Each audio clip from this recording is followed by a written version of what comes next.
Well, I was an early bloomer, you might say.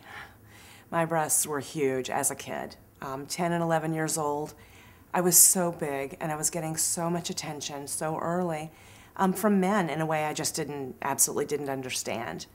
So it was interesting that I started to like the attention, but I didn't know why I liked it, and I was just, coming into pubescence and adolescence on the way. So what I started doing is around really 14 and 15, I could sneak out of the house. I could jump into a car with friends waiting around the corner, and I could go sneak into bars really early. So I really realized that having huge breasts could get me somewhere. And so I did use them to my advantage. And I think the thing I resented about it was that just because of the way I looked, men always assumed, boys at that time, and men, always assumed that I was an easy have. And women just really, there was a lack of trust, I felt.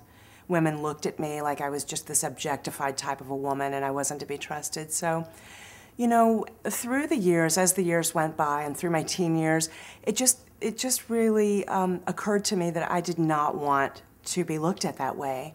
There was so much more to me than what men were seeing and what some women were seeing. So at about 18, I made the huge decision to have a breast reduction because I did not want to play that role anymore. And I wanted to look like an average person with average proportions. And so I had the reduction. And I have never regretted that.